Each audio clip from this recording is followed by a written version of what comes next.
Yam is for the society. First you have to live in the society. How to live in the society? What should be taken care of? तो कह रहे हैं सबसे पहले यम. फिर what should be your lifestyle? तो कह रहे हैं सेल्फ डिसिप्लिन.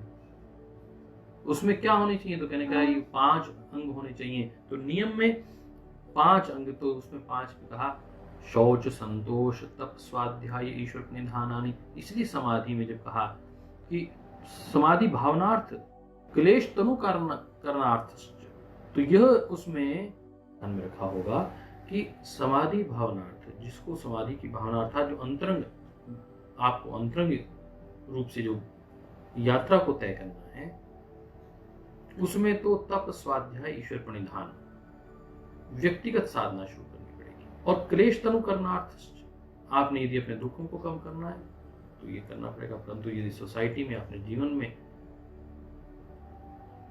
इस सब को प्राप्त करना है, परंतु तो आपको यम और नियम को धारण करना ही पड़ेगा, उसको साथ लेके चलना ही पड़ेगा. तो कह रहे हैं यमों का सेवन नित्य करें, केवल नियमों का नहीं, यम का भी नित्य पालन करना है. सबसे अधिक बल दिया है तो यम पर. और सबसे पहले मैंने कहा आपको कि महर्षि पतंजलि की यह अवधारणा है कि वो सबसे महत्वपूर्ण बात सबसे पहले कहते हैं. एक ट्रेंड आपको पता चल गया कि समाधि पाद जबकि सबसे अंत में आना चाहिए था. यदि मेरे जैसा कोई व्यक्ति लिखता तो क्या करता? तो सबसे पहले साधन पाद लिखता, फिर विभूति पाद लिखता. साधन से विभूतियां होती हैं, विभूति से कैवल्य मिलती है, कैवल्य के बाद समाधि. क्रम तो यही है. परंतु महर्षि पतंजलि ने पूरे क्रम को बदल दिया. उन्होंने कहा सबसे पहले जो सबसे महत्वपूर्ण विषय है वह है समाधि.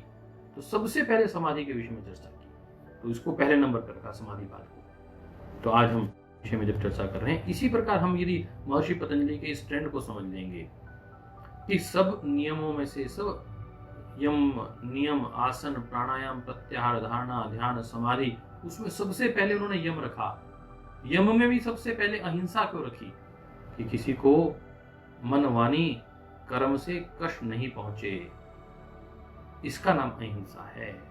तो आज हम जो जिन चीजों को हम सबसे अधिक ध्यान, महत्व देते हैं, उसको सबसे पहले कहना. यदि सबसे लास्ट में जो बहुत इंपॉर्टेंट बात थी हमने सबसे लास्ट में कहेंगे तो व्यक्ति के पास उस वक्त समय नहीं होता और व्यक्ति चले जाता.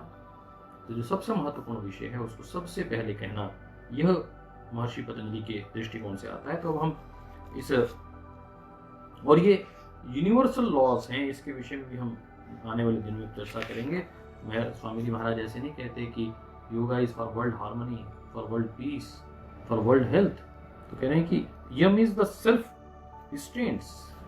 मैं इसको सेल्फ रिस्ट्रेंट की बजाय इसको कहूंगा कि yama is the social discipline for each and every person. Those who are living in this world, in the society, they have to abide by the yama. This should be the universal law. The first law is ahimsa. तो कह रहे हैं self restraint is the vows of abstention. आपको abstain करना है. Self discipline. Niyama, niyama is the principle vows of observances, binding rules. Asana, the postures of the body. The pranayama, the regulation of breath. लिख लीजिए, कुछ एक अच्छे शब्द मुझे लगे, मैंने कहा आपके साथ साझा कर लूं. The pranayama is the regulation of the breath. The breath control. The pratyahara is the abstraction, the withdrawal of withdrawal. Abstraction or the withdrawal. Dharana means the concentration. Dhyan means the meditation. And samadhi means the samadhi.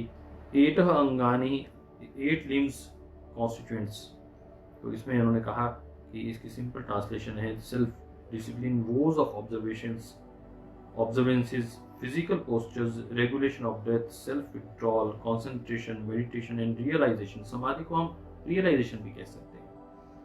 तो realization are the 8 constituent limbs of the yoga.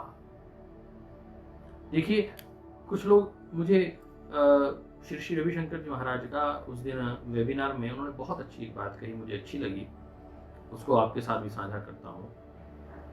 तो क्या कहते हैं कि चार पांव वाली कुर्सी होती है. आप एक पांव को भी खींचेंगे तो चारों पांव, तीनों पांव दूसरे भी खींचे चले आएंगे. तो ऐसे ही 8 जो अंग हैं इसमें से किसी भी अंग को आप 100% पालन करने लग जाइए तो निश्चित रूप से बाकी अंगों का भी समावेश आपके जीवन में होगा। कोई कारण नहीं है। जो लोग बहुत प्रेम करते हैं आसन करने में, वह उसका ठीक से अनुष्ठान करना शुरू करें। उनको हर हालत में यम नियम का पालन करना ही पड़ेगा, तभी उनके जीवन में सौंदर्य आएगा, पूर्णता आएगी, सफलता आएगी। और मैं इस बात को आपके साथ इसलिए साझा कर रहा हूँ कि मैंने इस बात को गंभीरता से समझा है कि जब शरीर में माँ के गर्भ में बच्चा जन्म लेता है और उसका विकास होता है, तो ऐसा नहीं कि पहले केवल एक दायां हाथ बढ़ेगा, फिर बायां हाथ बढ़ेगा, फिर दायां पाँव बढ़ेगा, फिर बायां पाँव बढ़ेगा। ऐसा नहीं, उसका विकास, क्रमिक विकास, धीरे धीरे सभी अंगों का एक साथ विकास होता है। तो हम किसी को भी पकड़ें, हमारे जीवन में यम भी आएगा, नियम भी आएंगे, आसन भी आएगा, प्राणायाम भी आएगा, धारणा भी आएगी, ध्यान भी आएगा, समाधि भी आएगी, बंध भी आएंगे, मुद्राएं भी आएंगी, अंतर ध्यान भी आएंगे, नाद भी आएगा, अनुसंधान भी आएगा, सब आएंगे।